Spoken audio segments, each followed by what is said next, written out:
Hello mga ga, sa ating video ngayon ay gagawa po tayo ng heart cookies recipe. Gagawa lang tayo ngayon ng kalahating kilo ng ating harina. Kaya tara na, umpisahan na po natin.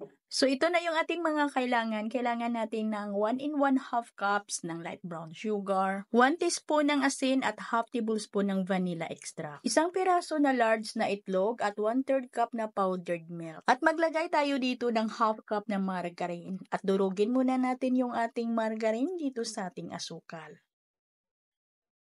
At lagyan lang natin ito ng 1/4 cup na tubig. At pagkatapos haluin lang natin ito ng halos matunaw natin yung ating mga dry ingredients, yung ating asin at asukal.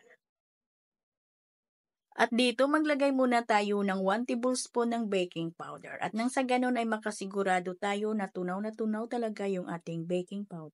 At pagkatapos ay ilagay na natin yung ating 500 grams ng cake flour. Dito sa ating harina ay pwede talaga na gumamit tayo ng third class flour. At kailangan lang talaga natin itong masahin ng mabuti hanggang sa magkaroon tayo dito na parang dough. At kailangan lang natin itong kamayin. Pero sigurado naman na malinis yung ating kamay.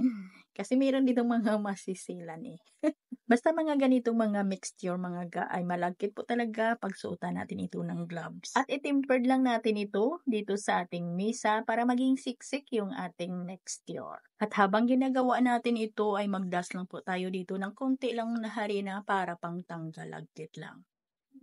At palaparin lang natin ito gamit yung ating rolling pin. Palaparin natin ito nang hindi lang masyadong manipis. At sa pag-form po natin dito ng heart, ay gagamit lang tayo ng cookie cutter at ito mga ga ay mabibili lang ito sa Mr. DIY at nasa orange app din. Mura lang itong cookie cutter natin mga ga, nasa 18 pesos lang. At isalansan lang po natin ito at yung ating plancha or di kaya yung ating tray ay banyahan lang natin ng shortening or di kaya margarine. At yung mga excess dough natin ay palaparin lang yan natin ulit hanggang sa matapos.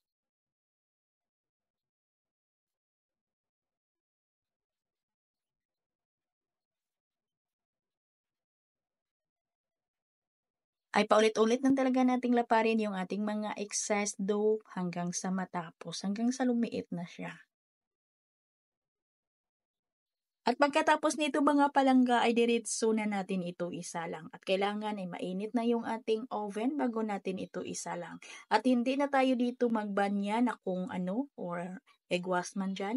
Kasi ay magtoppings lang naman tayo dito mamaya ng melted chocolate. At ito yung mga maliliit natin na heart na nakuha natin sa gitna. Bali, binanyahan lang po natin yan at nilagyan ng sesame seeds. At niluto lang natin ito sa may init ng ating oven na 180 degrees Celsius sa loob po ng 15 minutes. At dito mga palangga para sa ating toppings, meron ako ditong tinunaw na chocolate. At madali lang naman itong tunawin mga ga, ipatong lang natin sa kumukulo na tubig. At yung ating chocolate ay lagyan lang po natin ng mantika. Nasa video screen lang po natin yung ating measurements ng ating dark chocolate. At naglagay lang ako dito ng dinurog na peanut, ay ito'y optional lang naman. Pwede naman na hindi na kayo dito maglagay ng mani. Kunti lang yung melted chocolate natin dito sa ating video kasi natira lang po ito mga ga sa aking donut. Kaya gagawa lang ako nito ulit pag ito'y naubos na. Kasi hindi ito magkasya sa ating cookies. Nasa video screen po natin yung dapat natin gagawin dito, yung mga 300 grams na dark chocolates. At hintayin lang natin mga ga na mag-set yung ating chocolates. At hanggang dito lang po yung ating video. Maraming salamat at bye-bye.